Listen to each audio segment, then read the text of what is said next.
Welcome and thank you for listening to the Sales Maven Show. I'm your host, Nikki Rausch. I am your own personal sales maven here to offer you tips and strategies and techniques. Today is a special episode because I have an amazing guest with me here today. It will be a version of the Mastering Excellence series. I won't be following the questions 100%. So if that feels unusual to you, stick around. It's okay. We're going to learn a lot today, I think, because my guest is Ana Xavier. Now, let me tell you about Ana. She's so amazing. She empowers podcasters to achieve their full potential through strategic content that drives growth, builds trust, and creates real opportunities. As the founder of the podcast space, she has supported impact driven women, minorities, and multilingual entrepreneurs globally in increasing engagement, landing sponsorships, and stepping into industry leadership. With over 15 years of experience across podcasting, radio, and digital marketing in Portugal, UK, and the US, she brings a practical, results focused approach. She's an award winning marketer recognized by the American Marketing Association, DFW, for advancing diverse voices and a trusted collaborator with global podcast organizations. Through her work, Ana shows podcasters how to turn their shows into powerful tools for influence, visibility, and long term growth. We are going to be talking today about podcasting that converts without feeling salesy. So I think this is going to resonate with you in many levels, whether you think of yourself as a podcaster or not. Ana, welcome to the show. Thank you, Nikki. Thank you for having me. It's so weird for me to be on this side, given that I've listened to your show for about, honestly, like 2 years and a half now. So, like, yay, look at me being on this side. So, very excited, very excited. Well, I am so delighted to have you on. I have the great pleasure of getting to work with you in a private coaching capacity. So I've learned so much about you and your business. And frankly, when you open your mouth and you talk about podcasting, I'm always like, dang, she's so freaking smart. You just really bring a new, it feels like a very fresh perspective around the podcasting space. You have been so gracious as a listener of my podcast in helping recognize and like giving me positive feedback, but also giving me suggestions on things that I'm like, yes, yes, I needed somebody to point that out to me. And I know that your clients benefit so much from the work that you do. So before we really like dive into this, will you share a little bit about how you work with clients and just like the work that you're doing in this world outside of what I just read in the bio? Yeah. So, I think that the work that I do is very organic in a way. Like I don't work with clients that are running ads or they want to 10x their growth. It's very through it's very much through when we're looking at their strengths, what makes the most sense, what can help you grow the podcast in a sustainable way. And normally I say, hey, I'm a content strategist, but what that means is I help you grow your podcast in a way that you learn what to say in order to achieve your goals, right? And then how to market the show in a way that feels honestly authentic to you, because we know that podcasting is a marathon. Like, again, the fact that I started working with you after 2.5 years of listening to your podcast is a testament to how the podcast can become a funnel. It took me 2 years. You have other strategies, but I was that person who's like listening and listening and listening. And I'm like, oh, I'm ready now to work with Nikki. And that's when I was ready that I took that step, right? I knew that you would be the right person. So that's exactly what I tell clients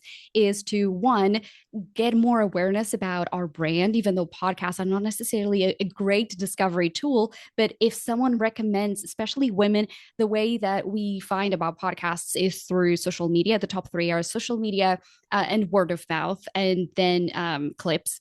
And so, we really value that recommendation from friends and family. And it was a friend, someone that was actually on your membership that said, oh my gosh, if you want to learn about sales, you got to talk to Nikki. And that podcast helped me through the time when I was like, oh, I have a sales decision. Oh, let me go and see if Nikki has a content, like an episode about it. And so that's exactly what I help my clients understand. Okay, what are the most frequent questions that your clients have, potential clients have? What are some things that you actually, and this is the strategy I use for my podcast, which is what are things that I can dive deep into on a podcast episode that then I don't have to talk about throughout my coaching time with my clients, right? Or when we're looking at content strategy. So we're delving into that. So therefore, the time we spend together is so maximized. Or then they go, oh, do you know about this? I'm like, yes, but I'll send you the link after the call, right? So it's not necessarily for a wide audience, it's for my clients to be optimized. And of course, whoever wants it. But is really looking through what is missing from your business. How can we streamline the process of getting someone from listener to buyer? And so Mhm. it can be, some people can make it really complicated, but truly it is about like, what do you talk about and what's the follow-up process after that? So that's what I do with clients. And so that involves everything from that initial like episode that you pull out or put out to you're helping with newsletter strategy, you're helping with content, like what type of content is out there. You also, one of the things I think that is feels unique to me, maybe it's not unique in your industry, but for me, the people that I know that do what you do, nobody talks about trends. And that's one of your like one of Mhm. your things, like you're really paying attention to what are the trends.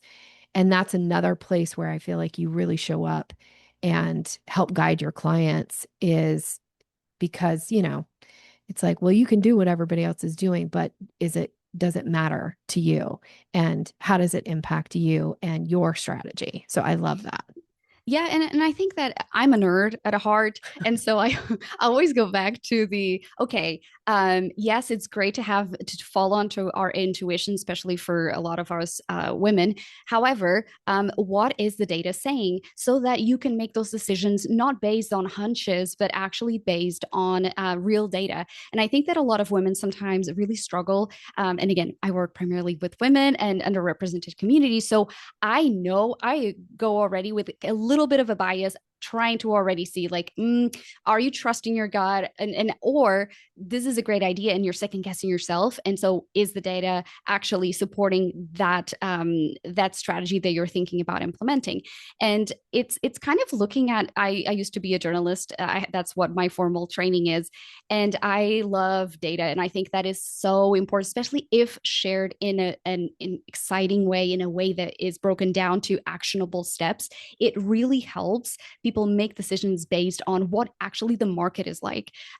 Or at least if it's kind of like you have to know the rules to bend the rules. And so I think that having that knowledge, to me, it's super important for clients to really think that through. If it's scarcity mindset, where is that information coming from? And I love looking at data because again, it makes everything easy, right? Like if you want to Yeah. be a rule breaker, you're like, okay, this is what what actually everybody else is doing. Let me do something else. And I know that Mhm. there's like a gap in the market. Right. I know from a conversation that you and I had recently that when you talk about being able to look at the numbers, which, is something that I do talk about with my clients too, not from a podcasting standpoint, but from their sales standpoint, right? And conversions and what are they actually measuring? What are the things that they're really paying attention to? And, I'm thinking back to a conversation that you and I had on a coaching call where you were sharing a story about, I think somebody was saying like, they didn't feel like they were really making an impact. But when you looked at the numbers, there was significant growth in this certain area, and that area really counted. But it's like you need somebody like you who can look at the data and put that information in front of somebody so that they can look at it now and go, oh, yeah. Okay. This is really important feedback for me about what I'm doing and how I'm moving forward. And I think again, this applies to this whole concept of right, the idea of podcasting that converts. Like everything should be converting because otherwise, what are you doing it for? Now, again, I think you're working with people in the world that want to make an impact. And Right. that means that impact has to convert, whether it's in sales or some other area, right? But this idea of conversion and knowing what to pay attention to feels really important. Yeah, because I think that talking about sales is great. Yes, if you are a business owner, Yeah. there's many ways to go about it, right? Not every podcast needs to be converting. So, for instance, a podcast can be a way where, because it's very intimate, right? We're in people's ears, Yeah. or we're on people's homes being played on their TV or in their car. And so I don't think you don't have any other medium that can be as intimate as that, Mhm. right? Inflection, emotion, all of that is really hard to be used in an email, for instance, right? Or in a blog. And so, yeah, social media, but it's like our attention is really like faint. Like we're doing a thousand things at the same time. So a podcast can be that great opportunity to highlight it. But again, I want people to talk about podcasting in a way that is more than just being famous, because I think that that is like a really big issue. People think, oh, if my numbers, if I'm not racking up 10,000 downloads per month, and at least I'm a failure. And Mhm. I'm like, there are niches that are not that big. Like you don't have 10,000 people doing that one thing. So your audience could never grow to that size, right? Right. But for instance, some clients that I know, some clients, I don't know what I'm saying. Some clients that I have, some of their podcast goals were to network with decision makers, but then they were not following up. So, right, sure, you have a great time on the show, but they're not going to think about you to do business with you or to hire you back if you're not actually following up and highlighting that, for instance, on a social media post, right? Mm. It is a nurture tool if you use it strategically. Right. For instance, I started initially my podcast as a way to just build myself up because I used to produce podcasts, and I never did a podcast about like my thought leadership. It was always about like the arts and culture in London, or, you know, a music podcast, but never actually about what I think about the industry. And so I was like, you know what? Like, I want to grow my influence. And I know that if I go on a stage, I'm going to be so scared because I was like, English is not my first language. What if I get nervous? Blah, blah, blah. And doing solos helped me so much into getting into that point. And so I always say, you know, like, you can have so many different things if you hate showing up on social media. Like the podcast can do that so that you're actually dedicating high quality time to your business, to following up leads. If you don't like, you know, having those sales discovery calls, like in a lot of time, you just basically send a podcast episode that can help that listener basically realize that you're the right person to help them, especially if they're addressing a problem that is hyper specific. So, you know, people really think that just having many downloads and then having a sponsor, it's the only way. When I'm like, Mhm. well, like the other day I was talking to a client and they were like, oh, you know, I was thinking about securing some sponsorships with kind of some companies that were in their industry. And I was like, okay, tell me about how much they would give you per episode, and tell me about your actual like the product that you sell and Mhm. what's the cheapest. And there wasn't like a big difference, but for most people they're going to be earning cents on the penny sometimes when they're just running regular ads. I'm like, let's replace that with your products and services, because if your service is, you know, at least $3,000, if you close a client, you're actually way off, but you're better off just doing it like that versus waiting for someone to, hey, like, hey, here's my money. And so people still think that the sponsorship is the only way. As a business owner, your products and services, the ROI there is way higher Mhm. than having to look for a sponsor. So like that's the kind of thing that I think enough people need to learn about, to be like, oh, a podcast can be such a great tool. I just never thought about it. So interesting that you bring this up. Like sponsorship, I feel like can be impactful for certain types of podcasts for sure. And it can also be a vanity matrix. Oh, Like it 100%. feels like a vanity because I do get questions a lot of like, well, do you have any sponsors for your podcast? And it's almost like, well, if you don't have sponsors, like you must not have a real, like you might not be the real deal. Yeah. And it's been interesting, now how many years am I into my podcast? I started it in, oh, I think we just celebrated 6 years. So now that I think about this, 6 years of the podcast going. And I remember in the first like year or two feeling that like that pressure of like, well, maybe I really do need sponsors. Right. But realistically, what a sponsor would pay me, I would much rather do my podcast in my way and bring clients in the door, because one of the things that you've highlighted here is oftentimes when my listeners show up to be clients, they already feel like they know me, right? They Yeah. already feel like we have a relationship. And I feel this way with the people's because I'm an avid podcast listener as well. I love podcasting.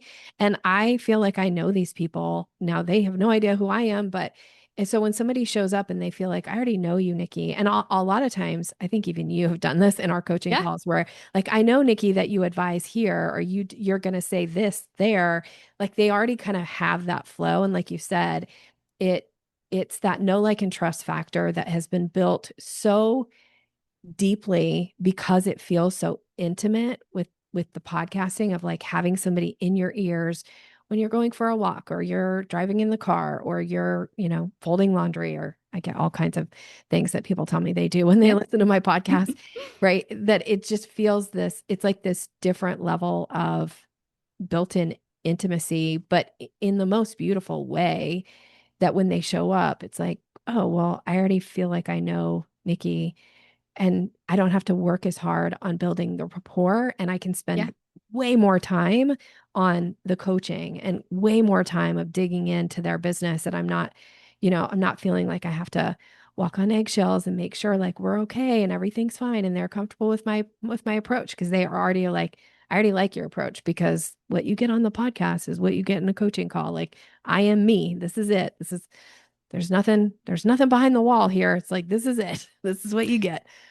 Yeah, yeah, that is true. And like I definitely felt that as soon as I met you, I was like, okay, like I feel like I already know how you do business. I was already a warm lead. I was like, okay, Mhm. I have these ideas of maybe this is how we can work together, but it was more about clarifying that. And I find that that happens to me as well. They're like, I looked into your website, I looked at your podcast, maybe they saw a partnership that I had done with a podcast company, and they're like, oh, like I love these three values that you have,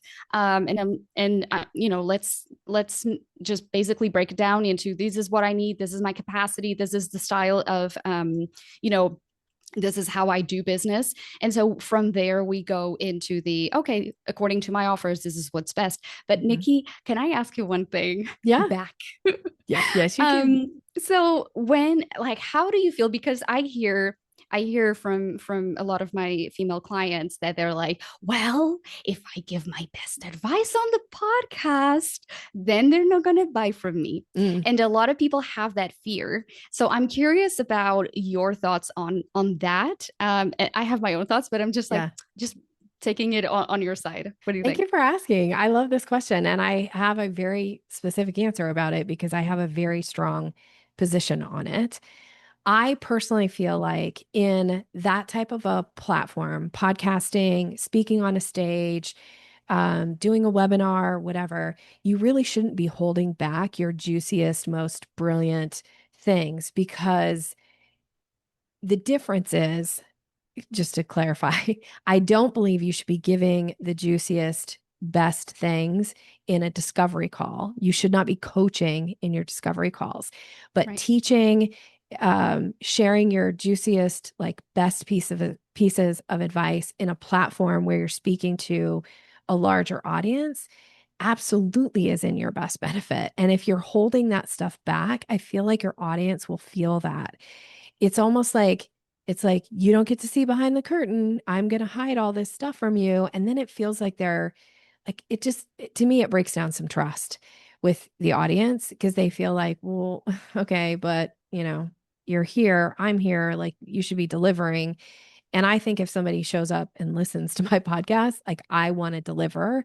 I want them to walk away being like, dang, if she just gave that away on a podcast, what else does she have? And the thing is I have a lot. There is a lot, and I never hold back from giving on the podcast. And I feel like it has paid dividends over the years because people will either show up and they'll be like, well, I know that this is your strategy, but now can you help me apply it to my business? Because that's usually the sticking point. And guess what? I'm really good at that is helping people apply it to their business. So it doesn't get in the way. I don't feel like, I mean, maybe there's people out there going like, I would never hire her because she gives so much free stuff away. But my guess is those people would never hire me anyway. Yeah. Yeah, because they would be like, "Oh, I know everything already. I binge her podcast beginning to end. I have all the information that I need." So yeah, I agree. And a friend of mine said this. I love her. She said it's like a test drive. You take a car for a test drive, and if they would just let you sit in it, you'd probably be like, "Well, I can't take it out. What do you mean? Like, I need to test the acceleration. I need to test the braking. Like."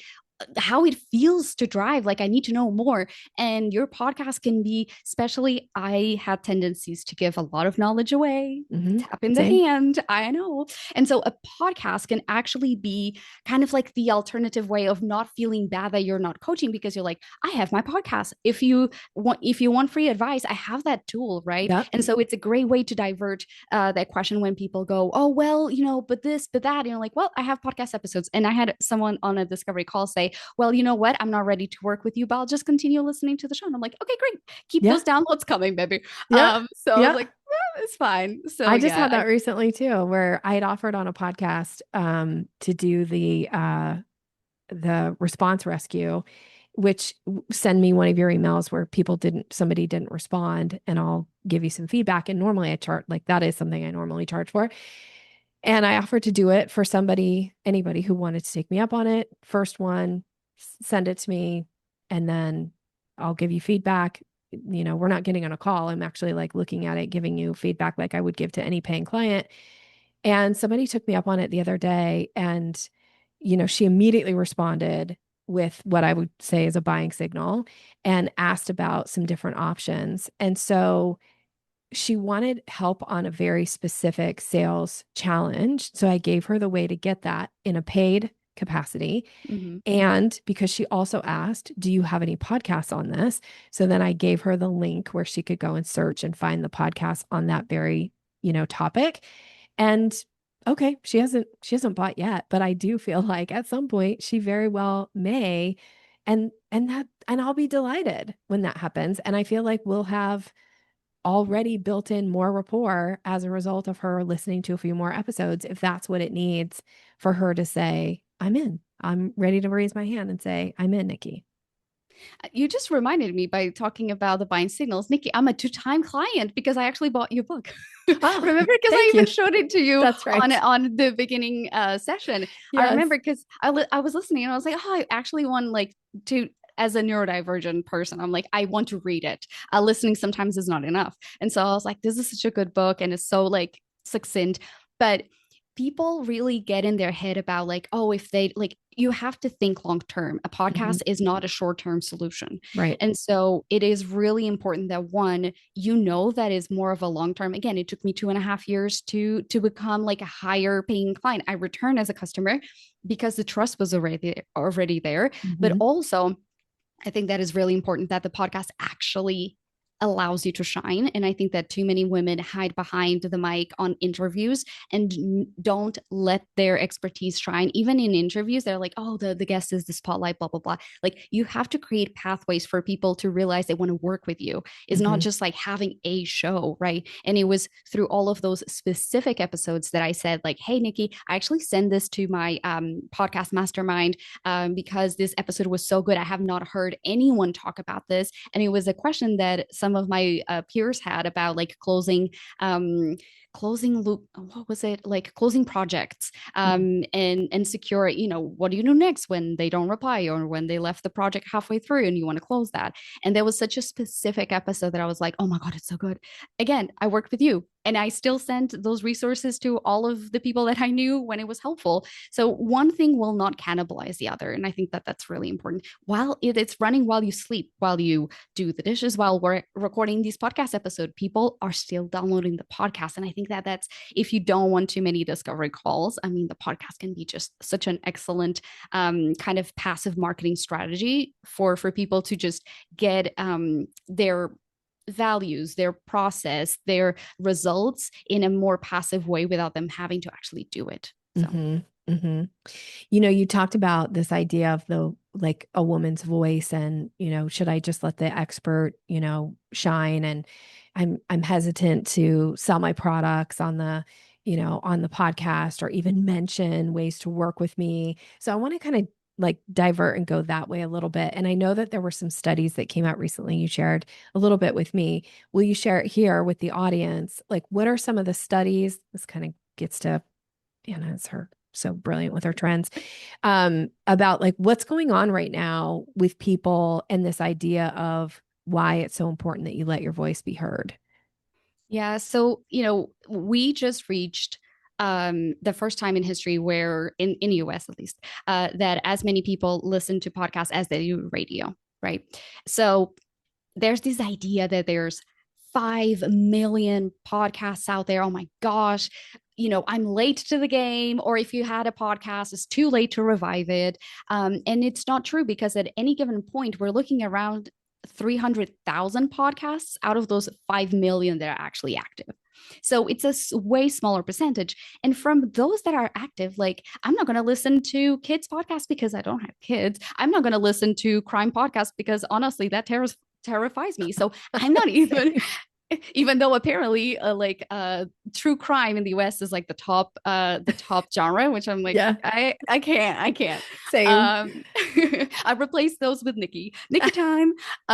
So yeah, no, I think that it's very important to know that there's no saturation. I looked at some point, because I was speaking at a women's tech conference last year, and I was looking at the data, and it was like 200 million blogs are existing, and then there's like, a lot more YouTube videos. But podcasts, like when you're looking at the competition, if there's only 5 million podcasts everywhere, but only like 300,000 active, like, you're like, okay, like in comparison to blogs, it makes a lot more sense. Like, we're not even talking about social media accounts, because that's just a lot. So those numbers should hopefully thinking about our audience. And I want them to think about, because I always think about from the standpoint of the consumer, the listener, right? Mhm. And I think that as podcast hosts, and even sometimes as podcast listeners, we need to think about what does that mean? Like, I always tell my audience, I would like, tell your favorite host how much you like their content. They may need that. They may be like, that message may get them over. Nikki is like nodding right now. Yes, please. Yeah. Send them more. And so, that's like some things that they think that, Nikki, you have a podcast, your inbox is flooded all the time. They're like, why should I like send Nikki a message? She has like at least like 200, 300 messages per day telling her how great her content is. I definitely do not. But that's what people think, because they think, like, oh, we're a celebrity. We're like, people think like I also you have don't think I'm a celebrity, just to be really clear about that. people do. People listening now, like, I'm very curious if you thought Nikki was like, oh my gosh, she's this big deal, which you are, but it's like, oh my God, I could never message Nikki. She will never reply to me. Like, people have those thoughts, even if you have the most approachable friend, though. So just something to keep in mind. Tell your hosts how much you appreciate their content, right? And from the other standpoint, as a podcast host, you think about like, oh, I shouldn't do a new podcast, or like, people cover this before. But the thing is, your expertise is unique. And how many people do you see in the business of, a florist? Like, you see many. It's not because there's one in town that nobody else is opening. There's a market. So it's the same for the podcast. Your unique expertise, with lived experience with a client, with how you see the world as a person, the Mhm. values you hold, all of that creates a very special mix that attracts people. So if you attract people as a business owner, you will attract people as a podcast host. And so everyone shares, knowledge differently, and that's what will attract people. And so when we think about listeners as women, the study done by Edison Research showed that women, more than 50% of women, would listen to more podcasts that feature female perspectives and stories. And they also, more than 50%, say that they find that podcasts cover topics that are not covered by traditional media. And so, for my rebels in the back, if you are always saying, like, I wish there was more information about this, I wish somebody did a podcast episode on that, guess what? It's your turn. You should do it. If you see a gap in the market, that can be a strategic thing that you can cover, and then it directs traffic to your business, to your podcast. Granted, it should be aligned, but with Right. what you do, obviously. Yeah. But I think that women should give themselves more permission to try more, to have that mindset of experimentation, or as Jay Klaus, who is the creator of Creator Science, the podcast, gosh, he said had like it's basically the science of experimentation. So, or the mindset of experimentation where everything is a test. And so Yes. you're not attached to succeeding or having big numbers, because the path to the result is the actual test. It like you're allowing yourself to experiment. And as women, sometimes, especially those high achieving women, which I count myself in, but give me the formula, give me the safe space. And you're like, but you know what? If you are not someone who in real life like actually follows patterns, and you're a pattern disruptor, why do it on the podcast just because of being afraid to try new things? Again, learn the rules so you can break them.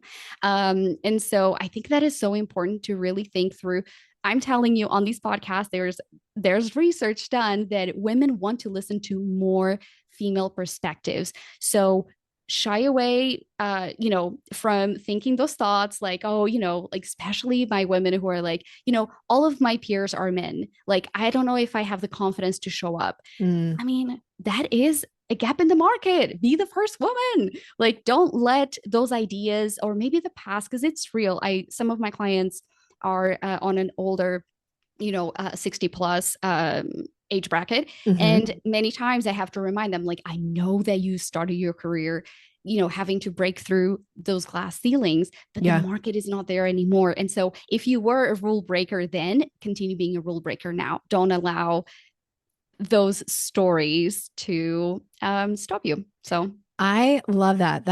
I feel like you're speaking right to me there. I don't qualify in the 60 plus yet, but um, I always talk about in the last 10 years of my professional sales career, I only ever had a female coworker in the sales team with me for less than one of those years.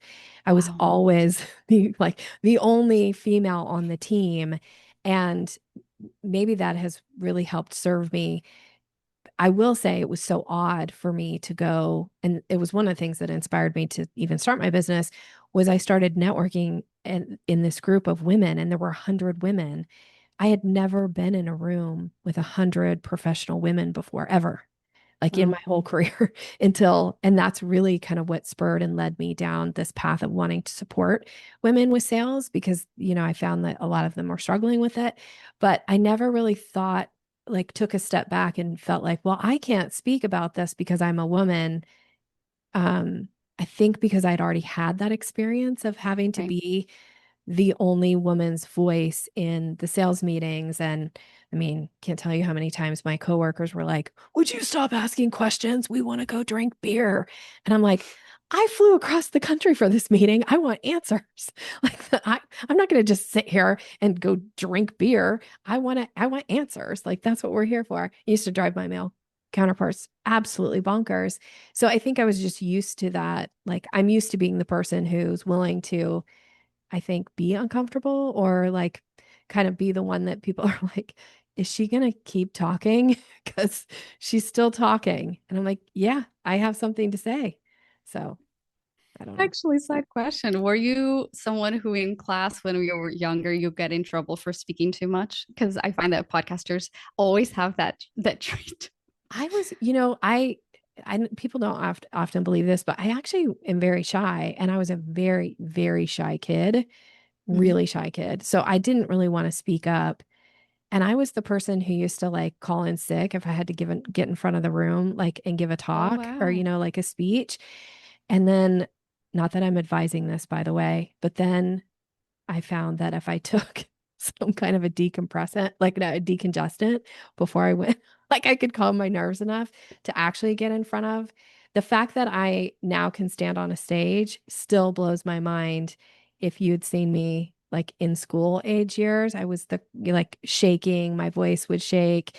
I would almost be in tears, like I don't know how, like, I mean, I do know how I made this transition, but it seems almost impossible. And that's also, I will say, when I think about selling, And this idea of people thinking you have to be a certain type of person to be good at sales, like, I just don't buy into that either. I just say, no, no, no, it's a skill. Just like speaking on stage was for me, you can learn it. Like, everything can be learned. It's a skill.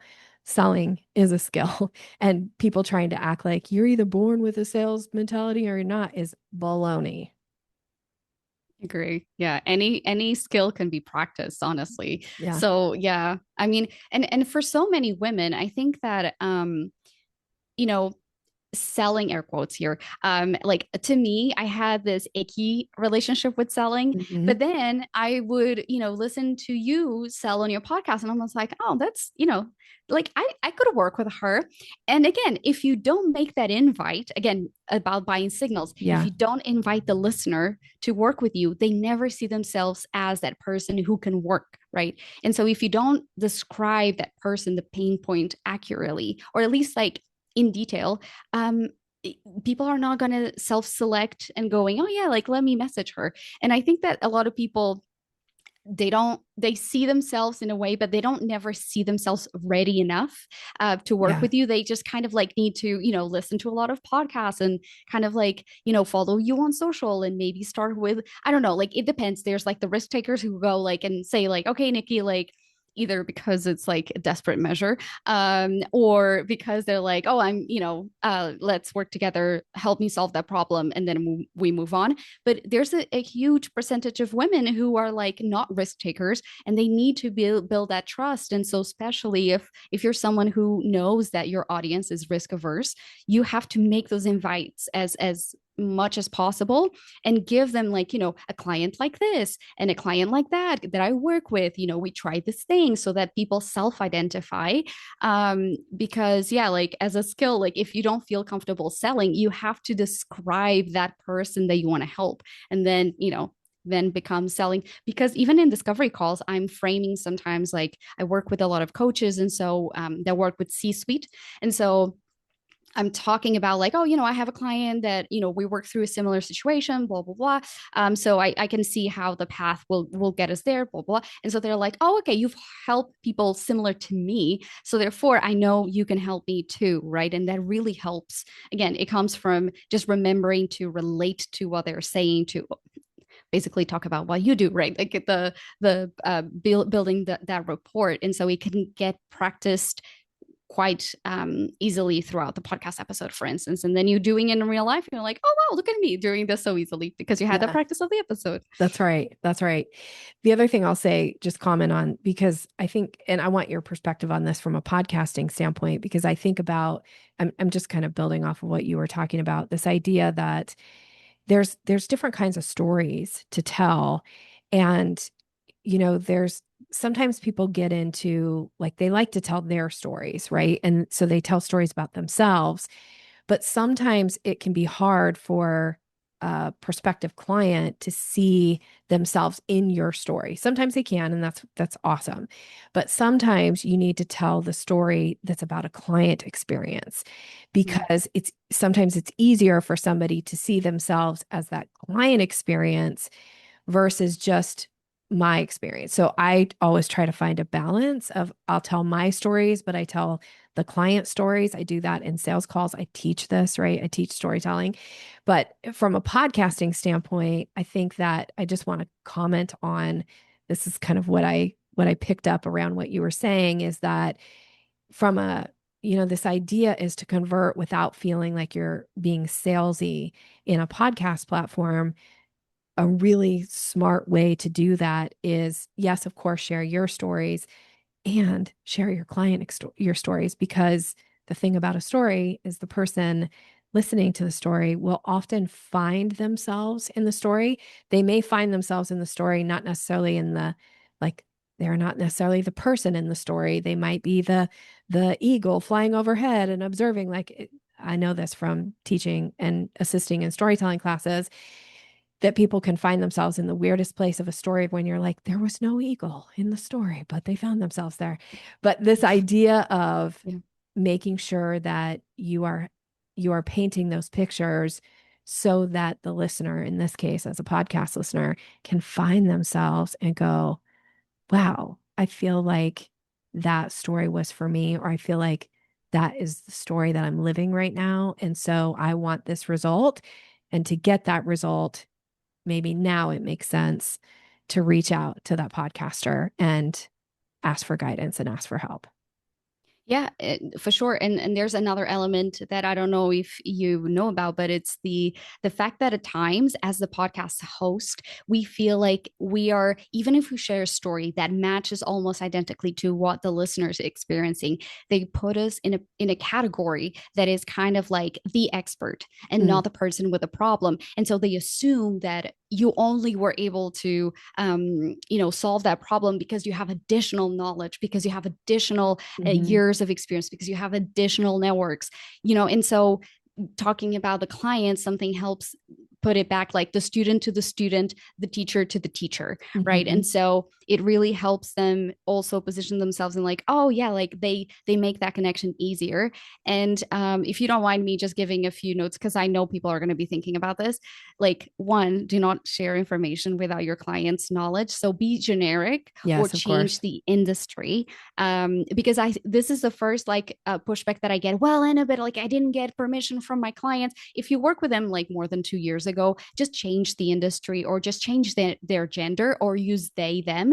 That's what I use so that it cannot be traced back to them if it's not like a hyper specific situation.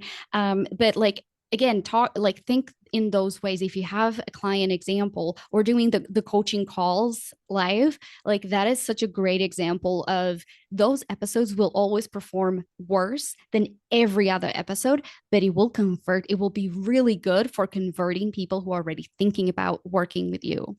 And so when they're thinking about working with you, they listen to that podcast episode and they go, oh, wow, interesting. Okay. That's how she is as a coach, or that's Mhm. how she is as a consultant. And it really helps break that like fear based expectation of like, oh, Mhm. what if they don't know enough? Right. Yep. So, like, those two ways are really, really effective to convert listeners in a way that feels like you're not revealing everything about your clients, or if they are excited to do. Like one client was like, Anna, you're the best. I loved working with you. And I was like, my God, I didn't pay her to say that, but she was just like, I just lost your audio. Hey, Kevin, I'm going to need to do some edits here. We lost Anna's audio.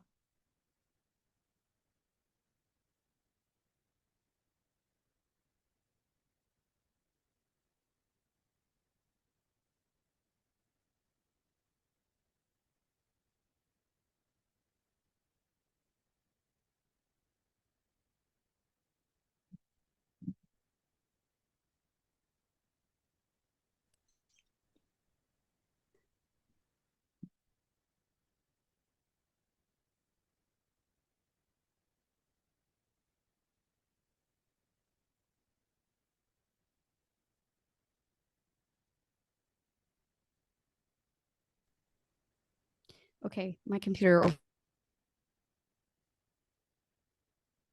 We're there, and then you were gone.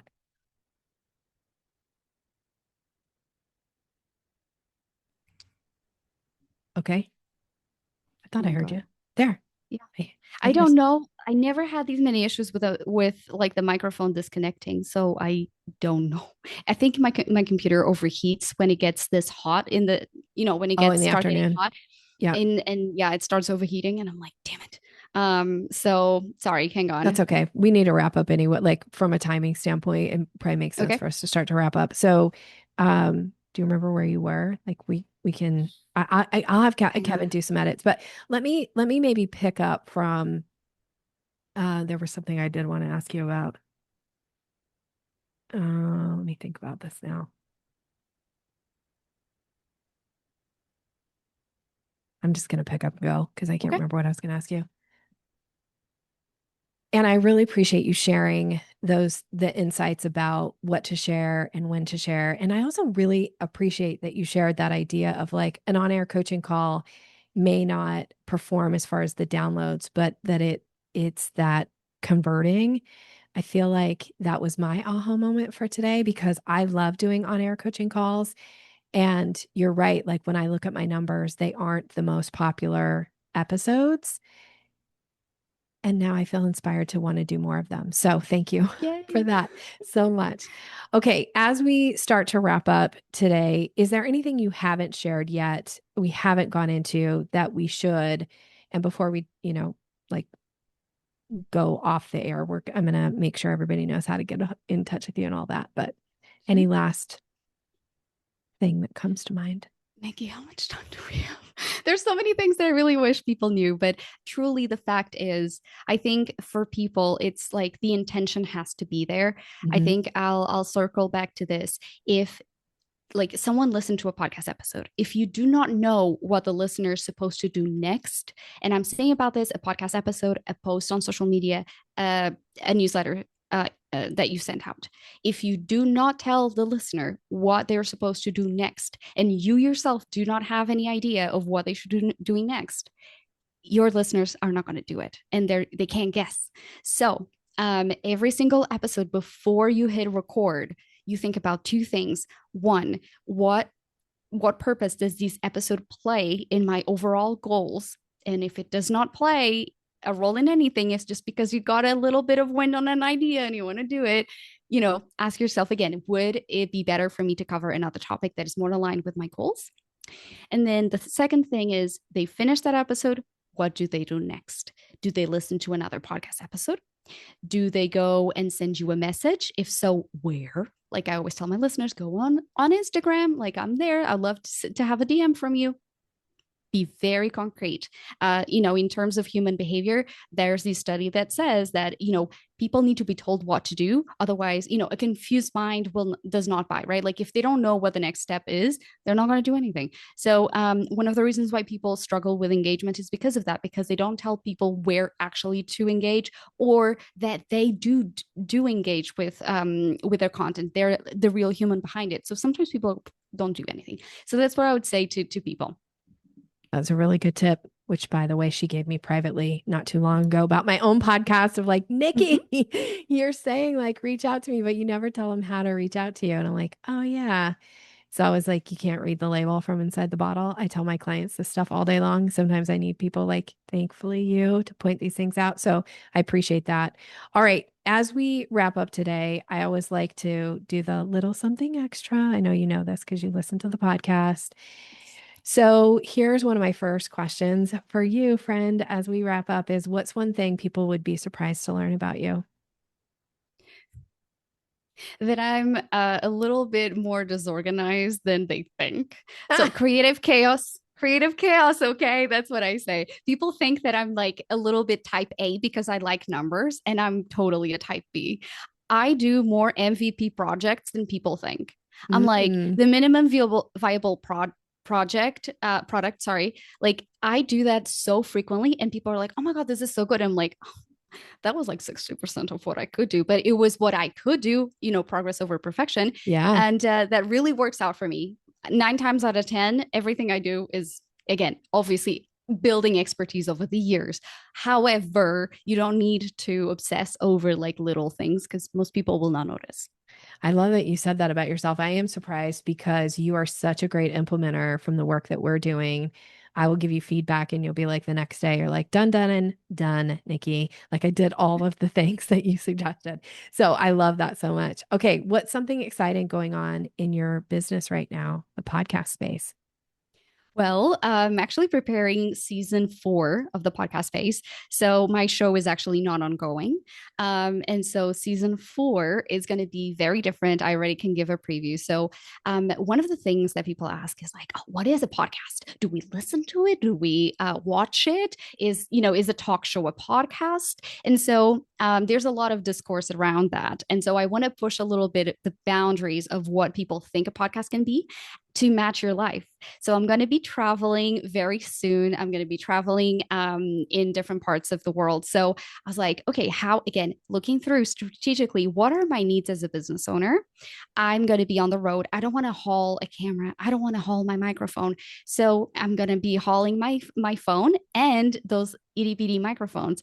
So I'm going to be testing kind of more of a social media strategy like podcast instead of my 12-minute, 20 minutes and see what that works out. So testing and also showing people like, hey, you can test this too. So This is your experimentation, right? That you were yes. talking about. I love this. This is so fun. Yep. Okay. And how can people listening get in touch with you? What is the best way? Of course, yes. So to learn more about the podcast space, you can go to thepodcastspace.com/podcast. That's my podcast, over 115 episodes you could listen to. And if you are more of a social person, follow me on Instagram. I'm at the podcast space, like singular, like THE podcast space. So yeah. Perfect. Perfect. Thank you so much for being here. And thank you for sharing your insights. And thank you for, it has been an absolute delight to get to know you, to get to work with you, to get to learn from you. And I'm just so happy that you listened to my podcast and then decided to take that risk and reach out. And here we are today. And I'm just really, really thankful. So thank you.